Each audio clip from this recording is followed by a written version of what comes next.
예수님 이름으로 함께 말씀 나누겠습니다. 우리 오늘 성경 말씀 여호수아 9장을 찾아 읽겠습니다. 함께 여호수아 9장 찾아 읽겠습니다.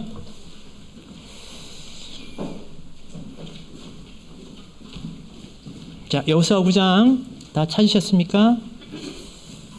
자, 함께 여호수아 9장을 읽겠습니다. 오늘은 여호수아 9장 1절부터 15절까지 교독하고 마지막 27절을 함께 읽도록 하겠습니다. 여호수아 9장 1절부터 15절까지 말씀 먼저 교독하겠습니다. 요단 서편 산지와 평지와 레바논 앞 대해변에 있는 헷 사람과 아모리 사람과 가나안 사람과 브리스 사람과 히위 사람과 여부스 사람의 모든 왕이 이 일을 듣고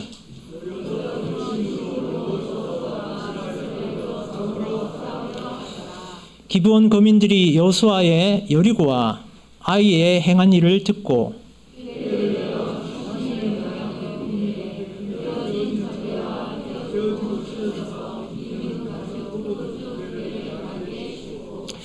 그 발에는 낡아 기운 신을 신고 낡은 옷을 입고 다 마르고 곰팡이 난 떡을 예비하고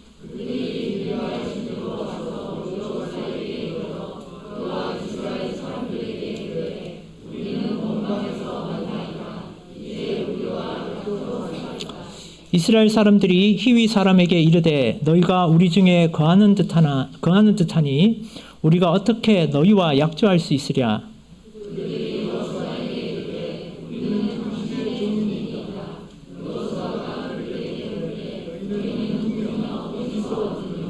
그들이 여호수아에게 대답하되 종들은 당신의 하나님 여호와의 이름을 인하여 심히 먼 지방에서 왔사오니 이는 우리가 그의 명성과 그가 애굽에서 행하신 모든 일을 들으며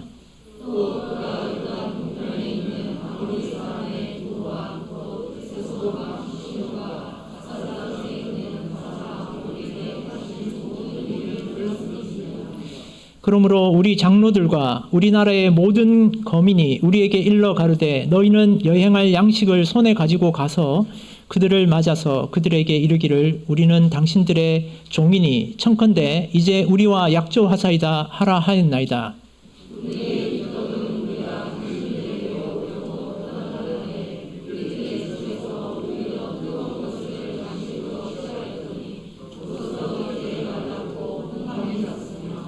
또 우리가 포도주를 담은 이 가죽 부대도 새 것이더니 찢어지게 되었으며 우리의 이 옷과 신도 여행이 심히 길므로 인하여 닳아졌나이다 한지라.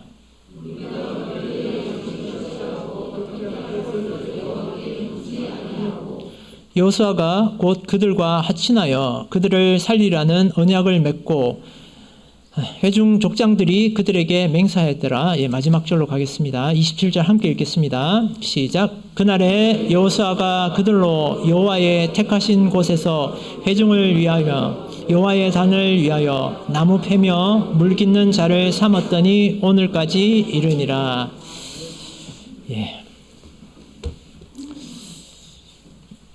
제가 이렇게 말씀을 읽다 보면 한 글자씩 자꾸 틀리죠.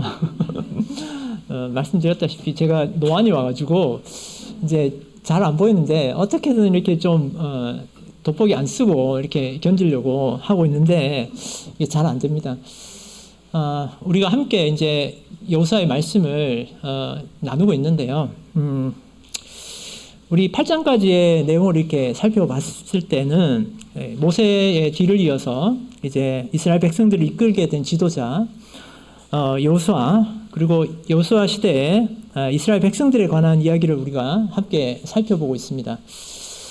이스라엘 백성들이 요단을 건너고 난 후에 여리고라고 하는 이 난공불락의 성을 무너뜨리게 되고 아이성에서 실패가 약간 있었지만 그래도 또 하나님의 도우심으로 이 아이성까지도 무너뜨리게 되었습니다. 우리가 성경에서는 여리고성, 아이성 이렇게 성의 지명만 나오다 보니까 이 성들이 어디에 위치하는지 우리가 잘 모르죠. 그렇지만 이제 지도를 살펴보면 여리고성과 아이성은 가나안 중부 지역에 위치하고 있습니다. 그래서 여리고성과 아이성을 무너뜨렸다고 하는 것은 가나안의 중부 지역을 다 이렇게 무너뜨렸다, 정복했다라고 이렇게 알 수가 있습니다. 이스라엘 백성들에게는 이제 남부와 북부가 남았겠죠. 예, 그러면 남부로 가든지 우리가 북부로 가게 되는데 9장부터 10장까지의 말씀을 읽어보면 이제 남부로 내려가서 남부를 이제 정복하는 이런 내용이 전개가 됩니다. 가나안의 정복 전쟁은 아마도 이 세상을 살아가는 우리 하나님을 믿지 않는 사람들과 어울려서 이 세상을 살아가야 되는 그런 우리의 삶, 그러니까 우리의 영적 전쟁을 이렇게 비유하고 있다라는 것을 깨닫게 됩니다.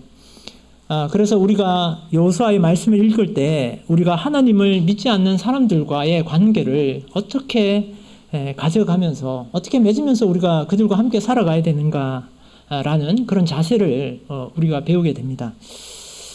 당시 가나안 땅에는 흔히 가나안 7 족속이라고 하는 헷, 가나안, 아모리, 히위, 여부스, 브리스, 기르가스 이렇게 7 족속이 그 가나안 일대를 흩어져서 살면서 그들 간에 서로 때로는 연합도 하고 또 그들 간에 또 서로 경쟁을 하면서 이렇게 공생하는 그런 관계 속에서 삶을 살고 있었습니다. 그런데 그렇게 살고 있던 사람들에게 이제 이스라엘 백성들에 대한 소문이 들려오죠. 그것은 요단 동편까지 이미 다다라가지고 요단 동편에서 아모리 쪽의 두 왕을 시온과 옥을 이렇게 멸하고 이제 드디어 요단을 건너서 정말 큰 여리고성, 자기네들이 가장 든든하다라고 생각했던 여리고성을 첫 번째로 무너뜨리고 그러고 난 다음에 아이까지 무너뜨린 이스라엘 백성에 관한 이야기였습니다.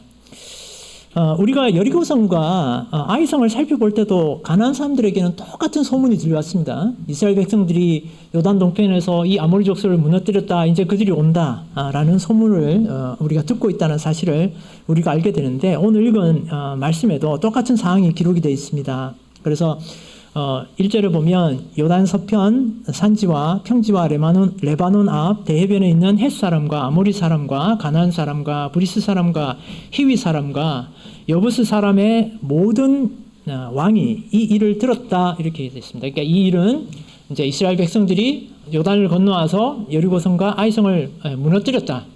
이 굉장히 무서운 그런 사람들이다. 이렇게 소식을 전해들은 이 가나안 족속들의 대부분은 이제 어떻게 마음을 정했냐면 자기네들끼리 군사 동맹을 맺어서 이 이스라엘 백성들을 대적하자라고 결심을 하게 됩니다. 즉 가나안 6 족속들이 이제 이스라엘 백성들에 대해서 대적해서 싸우기 위해서 이제 군사 동맹을 맺게 되죠. 그런데 이들 중에서 히위 족속이라고 하는 족속이 있는데 그 족속에 속한 기본이라고 하는 사람들이 군사 동맹을 맺는 것이 아니라 교묘한 술수를 써서 이스라엘과 화친을 맺게 됩니다. 그래서 기본 족속에 대해 우리가 이제 좀 살펴볼 필요가 있는데 기본 족속은 10장에서 이렇게 기록을 하고 있습니다. 10장 2절에 보면 크게 두려워하였으니 이는 기본은 왕도와 같은 큰 성이며 아이보다 크고 그 사람들은 다 강함이라. 그래서 기브온은 아마도 이제 히위 족속 사람들이라고 말씀을 드렸는데 히위 족속 속에는 그바라, 부에롯, 기랏, 여아림 이런 족속들이 함께 이제 히위 족속에 소속이 되었는데 아마도 이 기브온 족속은 히위 족속 속에서도 가장 상대적으로 강하고 또 큰 성이었던 것 같습니다. 이렇게 히위 족속 중에서 이제 가장 큰 성 중에 하나였던 기브온이 웬일인지 이스라엘 백성들하고 이제 화친을 맺겠다고 이렇게 결심을 하게 되는데 그들이 이스라엘 백성과 화친을 맺는 장면이 참 이상한 방법을 동원합니다. 그래서 자신들이 이제 이스라엘 백성들이 현재 있는 곳에서 아주 가까운 곳에 위치한 사람들이면서 자기네들은 아주 먼 곳에서 정말 일부러 먼 길을 달려서 화친을 맺기 위해서 왔다라고 이렇게 거짓말을 합니다. 그렇게 꾸미고 여호수아와 이스라엘 백성들을 속이게 되죠. 그래서 지금 자신들은 지금 곁에 있는 지금 당장 이스라엘 백성들이 싸워야 되는 그런 전쟁의 대상이 아니다라는 점을 들어서 이제 화친을 맺는데 성공하게 됩니다. 그런데 이 화친을 맺은 지 3일 만에 이스라엘 백성들이 속았다라는 사실을 알죠. 그래서 그러니까 이 사람들이 먼 곳에서 일부러 온 사람들이 아니라 아주 가까운 곳에 있는 그런 사람들이다라는 것을 알게 됩니다. 그런데 이스라엘 백성들은 이렇게 속아서 화친을 맺었음에도 불구하고 약속을 깨지 못하고 그들과 전쟁하는 대신에 우리가 마지막에 읽은 것처럼 그들을 종삼아서 나무 패면서 물 깃는 사람들로 이렇게 해줍니다. 후에 이제 이러한 기본을 못마땅하게 여긴 그런 예루살렘 왕 아도 니세덱이라고 하는 사람이 이제 그 주변에 있던 여러 왕들과 연합을 하죠. 연합을 해서 이제 기브온을 치게 되는데 이때 기브온이 이 화친을 들어서 이스라엘 사람들에게 도움을 요청하게 됩니다. 그래서 이스라엘 백성들이 참전을 하고 이제 전쟁을 해서 승리로 끝나게 되고 이 아까 예루살렘을 비롯한 그 지역에 있었던 5 왕들은 다 죽임을 당하지만 이 기브온 족속만 죽임을 면하게 되고 이제 이스라엘 백성들은 그로 인해서 남부 지역을 전체를 다 장악하게 되는 것이 이제 9장 10장의 줄거리가 되겠습니다. 우리 이제 여호수아 10장 40절부터 42절까지 말씀 제가 한번 읽어보겠습니다. 10장 40절부터 42절까지 말씀 제가 읽겠습니다. 이와 같이 여호수아가 온 땅 곧 산지와 남방과 평지와 경사지와 그 모든 왕을 쳐서 하나도 남기지 아니하고 무릇 호흡이 있는 자는 진멸하였으니 이스라엘의 하나님 여호와의 명하신 것과 같았더라. 여호수아가 또 가데스 바네아에서 가사까지와 온 고센 땅을 기브온에 이르기까지 치매 이스라엘의 하나님 여호와께서 이스라엘을 위하여 싸우신 거로 여호수아가 이 모든 왕과 그 땅을 단번에 취하니라. 그래서 우리가 이제 여호수아 10장에 이 말씀을 읽어보면 이제 드디어 이스라엘 백성들이 이제 가나안의 남부까지 다 점령하고 이제 거기까지 점령을 했구나라는 것을 우리가 알게 됩니다. 그런데 여호수아 10장에서는 이렇게 승리한 것이 바로 하나님 여호와께서 이스라엘 위해서 싸웠기 때문이다라고 이렇게 기록을 하고 있습니다. 그런데 이러한 승리 가운데서 이스라엘 백성들에게는 우리가 이렇게 이스라엘 백성들이 남부 지역까지 한꺼번에 다 점령했지만 사실은 우리가 여기서 살펴볼 이스라엘 백성들의 실수가 있었다라는 것을 우리가 깨달아야 됩니다. 그래서 그런 실수 가운데서도 하나님께서 승리하게 해주셨지만 우리는 그 이스라엘 백성들의 실수를 우리가 한번 살펴보도록 하겠습니다. 이스라엘 백성들의 실수는 결론적으로 말씀드리면 기본 사람들에게 속았다라는 것이죠. 모세는 신명기서에서 이미 가나안에 들어가면 여러 족속들이 있을 터인데 가나안에 여러 족속들이 있을 터인데 그들과 어떠한 언약도 맺지 말고 또 그들을 심지어 불쌍히 여기지도 마라 이렇게 당부를 합니다. 그래서 신명기 7장 1절 2절의 말씀에 보면 신명기 7장 1절 2절의 말씀에 보면 이렇게 기록이 되어 있습니다. 제가 읽겠습니다. 내 하나님 여호와께서 너를 인도하사 내가 가서 얻을 땅으로 들이시고 내 앞에서 여러 민족 헷 족속과 기르가스 족속과 아모리 족속과 가나안 족속과 브리스 족속과 히위 족속과 여부스 족속 곧 너보다 많고 힘이 있는 7 족속을 쫓아내실 때에 내 하나님 여호와께서 그들을 내게 붙여 너로 치게 하시려니 그때에 너는 그들을 진멸할 것이라. 그들과 무슨 언약도 말 것이요 그들을 불쌍히 여기지도 말 것이며. 즉 모세를 통해서 하나님께서 이제 가나안 땅에 들어가면 여러 족속이 있을 텐데 그들과 어떤 언약도 맺지 마라. 그리고 그들과 그들을 불쌍히 여기지도 마라. 그러니까 다 진멸하라라고 당부를 여러 차례 하셨습니다. 그런데 이스라엘 백성은 이러한 명령을 결론적으로는 속임수에 속아서 어기게 됩니다. 이스라엘 백성의 실수는 기본 사람들이 멀리서 왔다는 점에 있는데, 그러니까 멀리서 왔기 때문에 화친을 맺게 되었다라는 점인데, 그렇다면 이스라엘 백성들은 왜 기브온과 화친을 맺게 되었을까요? 그러니까 멀리서 왔다는 이유가 어떻게 화친의 이유가 될 수 있었을까요? 자, 그 이유가 신명기 7장 3절 4절에 기록이 되어 있습니다. 신명기 7장 3절 4절 읽어보겠습니다. 하나님께서 모세를 통해서 가나안 족속들 진멸하라고 명령한 것은 가나안 족속들과 어울려 죄송합니다. 제가 7장 3절 찾아서 읽겠습니다. 말씀드린 대로 제가 눈이 잘 안 보여서 이 아이패드에 있는 걸 읽고 있는데 찾아 읽겠습니다.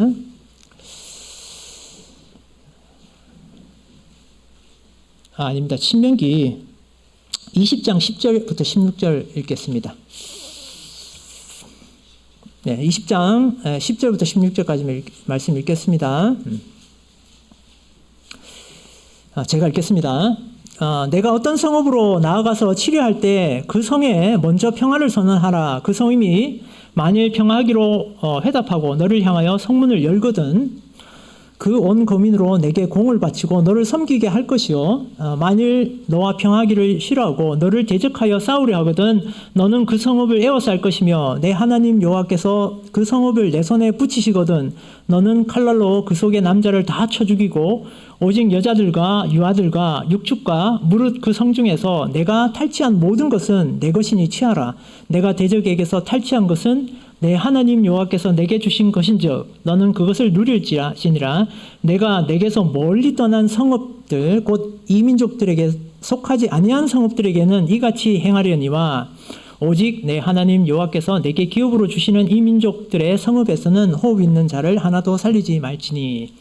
그래서 어떤 민족은 이제 평화를 선언하고 그 평화를 원하면 평화하기로 화답하고 평화를 선언하라는 것입니다. 그런데 너희들에게 대적하는 그 민족들은 싸워서 진멸하라라고 이렇게 명령을 내리신 거죠. 근데 어떤 민족들과 평화하라고 말씀하셨냐면 내가 내게서 멀리 떠난 성읍들이라고 이렇게 표현을 하고 있습니다.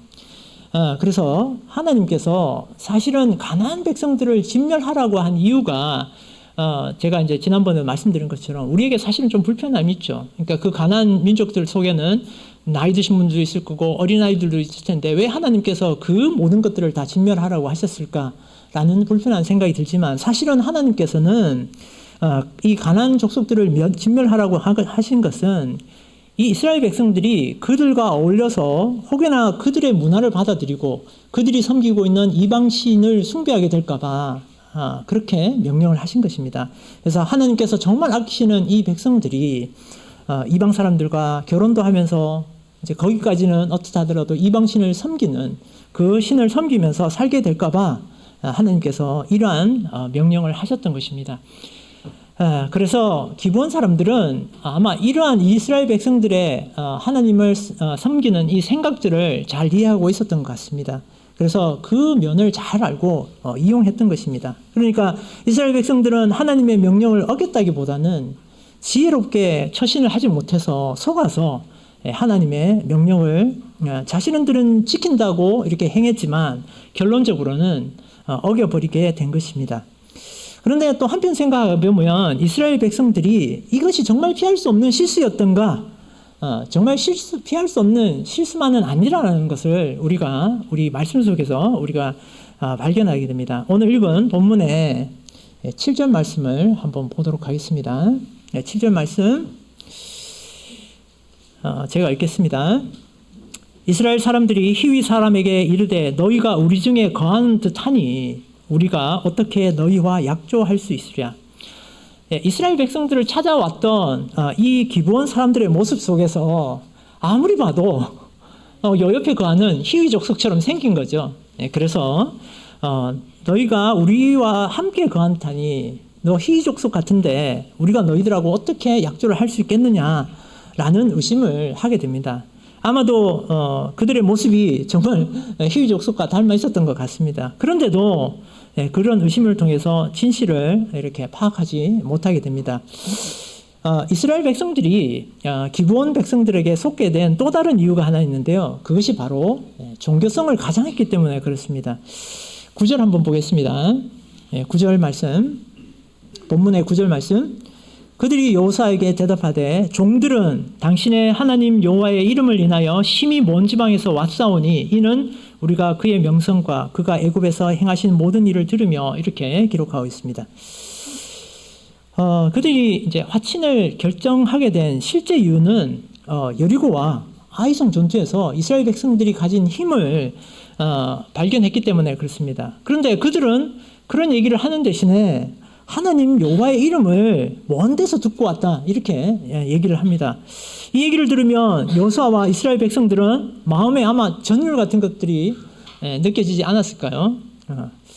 여러분들 누군가가 우리 교회를 찾아와서 내가 정말 먼 데서 참예수 교회라고 하는 거를 소식을 듣고 이 진리를 찾아서 내가 먼 데서 찾아왔다 라고 우리에게 얘기하면, 누군가가 교회를 찾아오면 우리가 어떻게 하겠습니까? 정말 기쁜 마음으로, 반가운 마음으로 우리가 그들과 함께 어울리고 그들에게 우리가 해줄 수 있는 것들을 다 해주고 그러지 않겠습니까? 기본 사람들의 속이는 지혜가 아마도 이스라엘 사람들의 경계의 지혜를 무너뜨린 것이 아닌가라는 생각이 듭니다. 그런데 이스라엘 백성들이 3일만 지나면 알게 될 일을 이 사람들에게 서두른 마음에 속아서 이렇게 속임을 당하게 되는 것입니다. 흔히 우리 가나안 정복 전쟁을 우리 아까 말씀드린 대로 세상을 살아가는 우리들 믿음의 사람들의 그런 영적 전쟁으로 이렇게 비유를 합니다. 우리는 이러한 영적 전쟁 속에 정말 지혜가 있어야 되겠다, 이런 생각을 하게 됩니다. 그래서 성경은 우리로 하여금 지혜를 가지고 신앙생활을 할 것을 당부하고 계십니다. 어제 안식일 저녁 예배 때 우리 12 제자들을 파송하는 그 장면이 있었죠. 그 장면 뒤에 10장 16절에 이런 말씀이 기록이 되어 있죠. 보라, 내가 너희를 보냄이 양을 이리 가운데 보냄과 같도다. 그러므로 너희는 뱀같이 지혜롭고 비둘기같이 순결하라. 예수님께서 제자들을 이렇게 파송하시면서 당부를 하셨어요. 그 당부 가운데 뱀같이 지혜롭고 비둘기같이 순결하라라고 말씀하셨어요. 여러분들, 뱀이 어떤 동물입니까? 뱀을 지혜롭다고 우리가 표현하기보다는 우리가 간교하다라고 보통 표현하죠. 근데 예수님께서 이런 뱀을 들어서 뱀처럼 지혜로워야 된다라고 말씀하셨습니다. 그러니까 우리가 어떻게 생각해 보면 뱀도 양면성을 가지고 있는 거죠. 우리가 이제 노뱀 사건에서 우리가 뱀을 통해서 구원을 받는 사건들이 기록이 되어 있는가 하면, 또 뱀은 늘 간교하다라고 기록이 되어 있지만, 사실은 우리가 뱀이 가지고 있는 그런 양면성 가운데 우리가 택해야 될 것이 뱀이 가지고 있는 이 지혜를 우리가 택할 줄 알아야 된다라는 것입니다. 그래서 예수님께서도 비둘기같이 순결하지만 말고 이제 주님의 일을 할 때는 뱀같이 지혜롭기도 해라라고 말씀하고 계시는 것입니다. 특히 우리가 믿음의 사람들과 어울릴 때가 아니라 믿지 않는 사람들과 어울릴 때는, 우리가 파송이 될 때는 먼저 주님께 이런 지혜를 구하고 하나님의 일을 도모해야 되겠습니다. 이스라엘 백성들의 두 번째 실수라고 우리가 생각해 볼 수 있는 것은, 이스라엘 백성들이 이때 당시에 보이는 것을 취하고 하나님을 믿지 않았다, 하나님께 묻지 않았다라는 것입니다. 이스라엘 백성들이 하나님께 묻지 않았다는 것은, 아까 말씀드린 것처럼 우리 기브온 사람들이 화친을 위해서 이스라엘 백성들을 찾아왔을 때 응당 의심을 해야 되는데, 합리적인 의심이 들었음에도 불구하고 하나님께 당연히 그러면 의심이 들면 물어야 되겠죠. 그런데 하나님 앞에 무릎을 꿇고 묻지 않았다라는 것입니다. 이스라엘 백성들이 이미 아이성에서 실패할 때 그 실패의 원인이 여호와께 묻지 않았다라는 것을 우리가 살펴봤습니다. 그런데 이스라엘 백성들은 왜 또 묻지 않았을까요? 그것은 이스라엘 백성들이 눈에 보이는 것, 또 귀에 들리는 것에 집중했기 때문에 그렇습니다. 그래서 합리적인 의심의 포인트가 분명히 있었음에도 불구하고 그들은 하나님께, 여호와께 묻는 대신에 오히려 그 물음을 기브온 사람들에게 돌립니다. 그러니까 기브온 사람들에게 물어보는 거죠. 기브온 사람들이 뜨거운 양식을 가지고 출발했는데 그들이 말랐고 곰팡이가 생긴 지경에 이르렀고 포도주 부대가 낡고 헤어졌다고 대답을 하죠. 이스라엘 백성들이 그들에게 물었을 때 그들의 이런 답변이 돌아옵니다. 그러자 이스라엘 백성들은 경계를 풀어버리고 이렇게 믿어버리게 된 것이죠. 그래서 우리가 여호와께 물어야 함에도 불구하고 이 사람들이 기브온 사람들에게 물었고 또 그들의 말을 믿어버리게 되었습니다. 여호수아 9장 8절과 14절을 읽어보면 이 내용들이 잘 기록이 되어 있는데요. 8절을 보면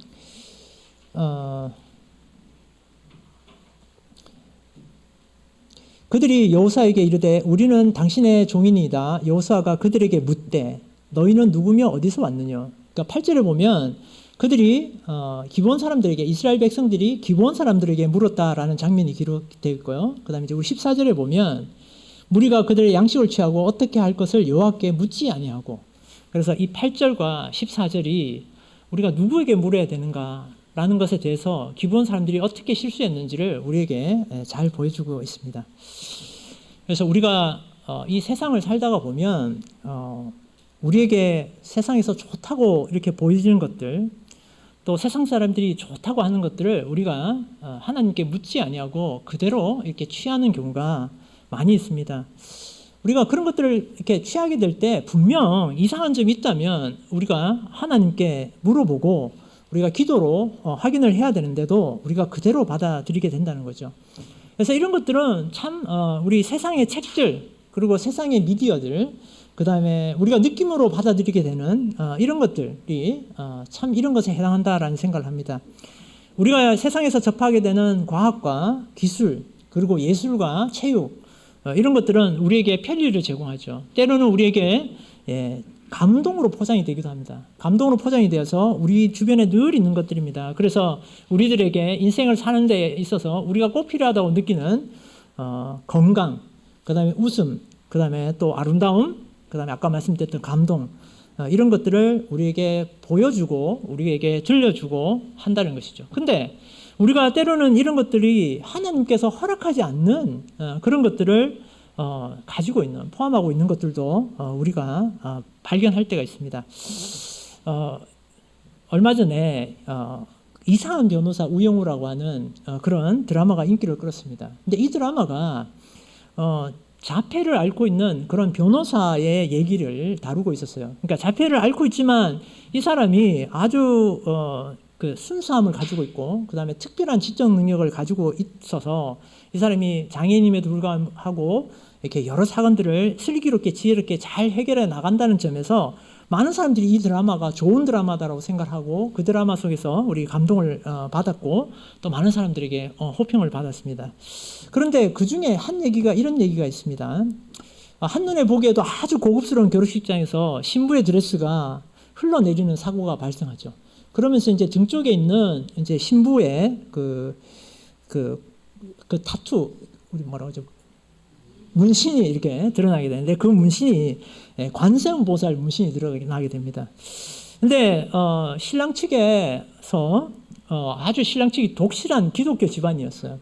그래서 독실한 기독교 집안에서 신부가 그렇게 문신을 그것도 부처 문신을 하고 있으니까 파혼이 되죠.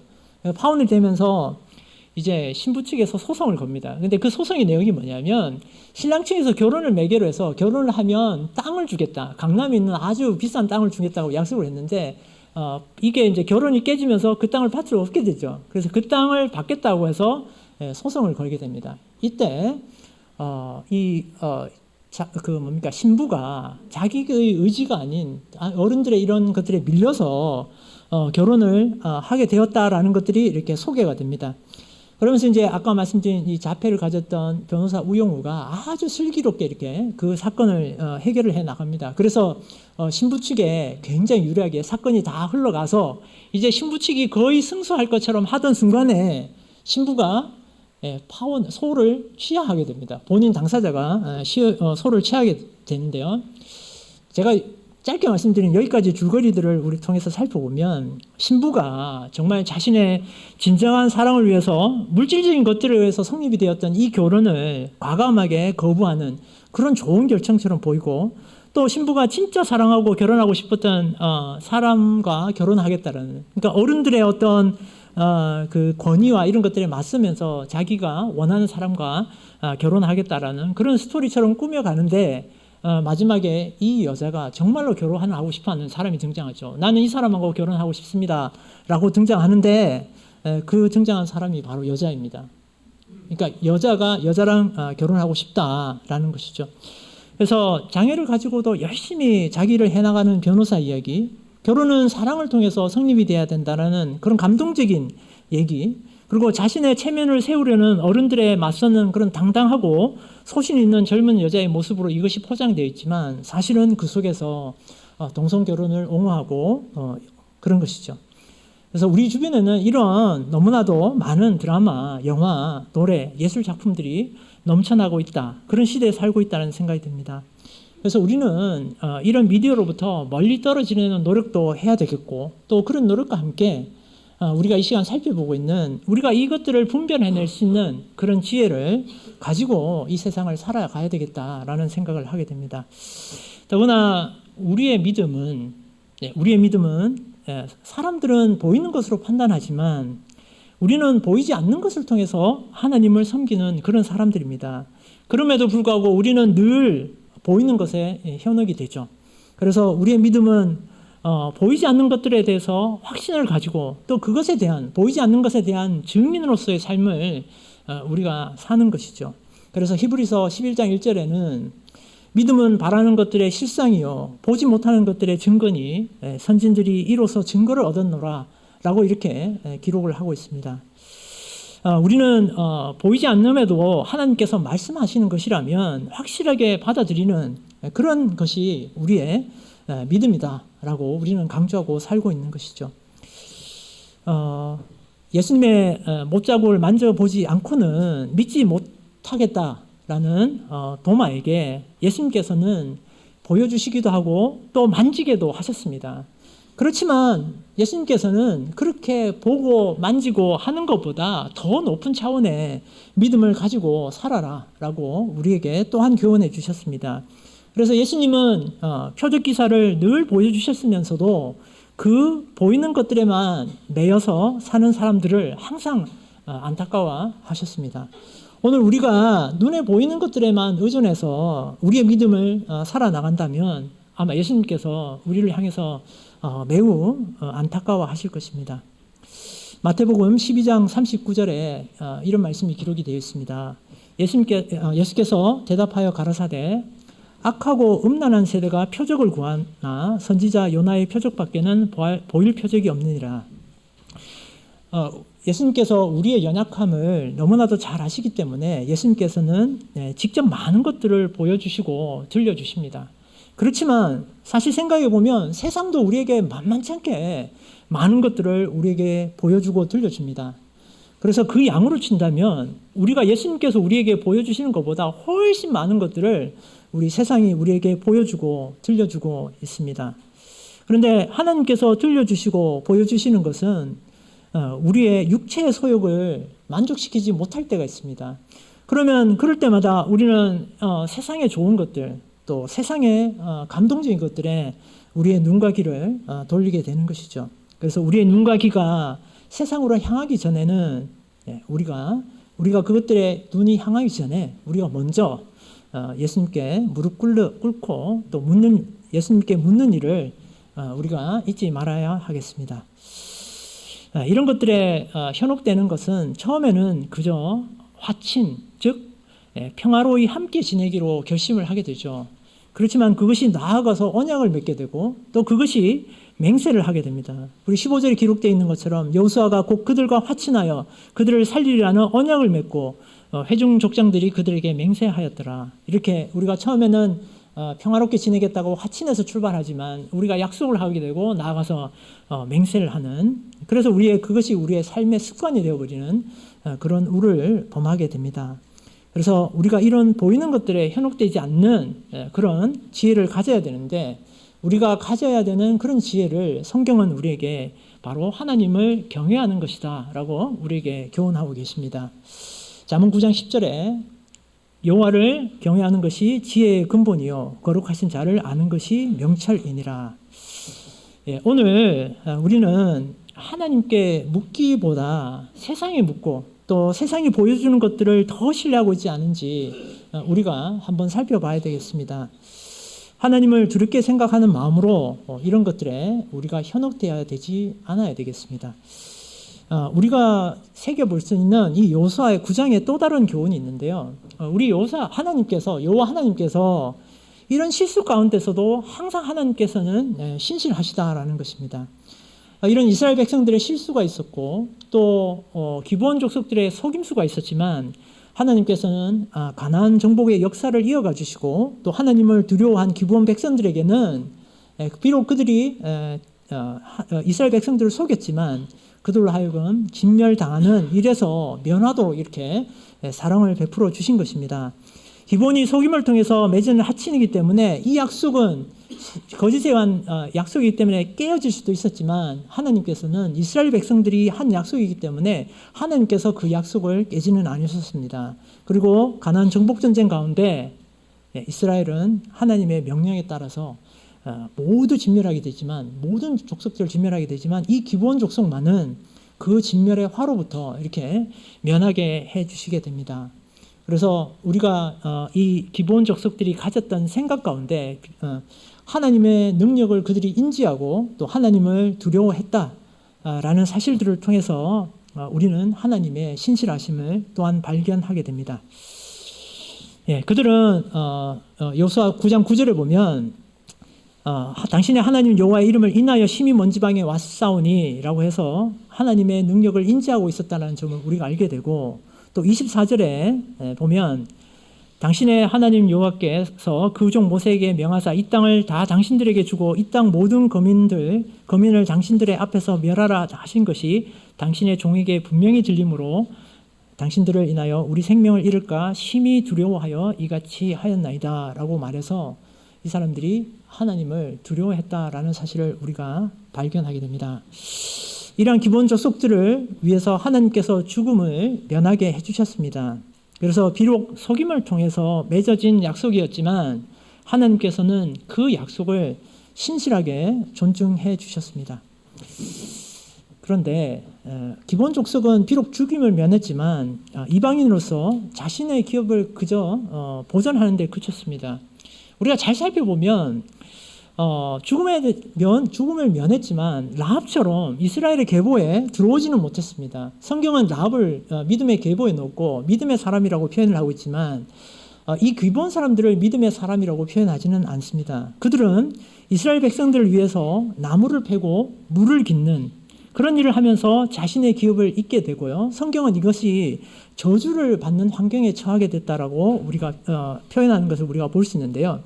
기브온 족속의 기업이 하나님의 기업이 되었는지 정말 그렇게 되었는지는 우리가 알 수는 없지만 24절의 표현처럼 우리가 24절에 보면 그들이 여호수아에게 대답하여 가로되 당신의 하나님 여호와께서 그들이 언약을 맺고 난 다음에도 여전히 그들에게는 자신들의 하나님이 아니고 당신의 하나님이 됩니다. 그래서 우리가 그들이 정말 후에 마음을 돌이켜서 하나님의 기업에 참여하는 그런 사람들이 되었는지는 알 수는 없지만 이때 당시에는 24절의 표현으로 봐서는 여전히 그들에게는 당신의 하나님으로 표현이 되었던 것 같습니다. 우리가 오늘 여호수아 9장의 말씀을 통해서 우리는 세 가지 부류의 사람을 만나게 되는 것 같습니다. 첫 번째는 바로 하나님의 백성으로 살아가는 사람들입니다. 바로 이스라엘 백성들을 얘기하는 것이죠. 두 번째는 바로 하나님을 대적하면서 사는 사람들입니다. 가나안 7족속 얘기죠. 그 다음에 또 하나는 하나님과 하친을 맺은 채 세상을 살아가는 사람들입니다. 바로 기브온 족속 사람들이죠. 우리는 우리의 신앙의 모습을 이 세 부류 가운데 어떤 모습으로 우리가 살아가야 할까요? 하나님을 대적하면서 사는 삶을 우리가 살지는 않겠죠. 그렇지만 하나님 백성들과 물리적으로는 같은 공간에 살지만 오롯이 하나님 백성으로 살지 않는 그런 모습들도 우리는 발견하게 됩니다. 우리는 정말 하나님의 백성으로 살고 있습니까? 혹여 하나님을 인정하고 하나님을 두려워하지만 하나님의 백성으로서가 아니라 하나님 나라와 하친의 조약을 맺고 그렇게 살고 있지는 않은지 우리가 한번 돌아보게 됩니다. 우리는 하나님을 두려워하는 삶이 때로는 제사의 자리에 나오는 우리를 제사의 자리에 못 나오게 할 수도 있다는 사실들을 우리가 알고 있습니다.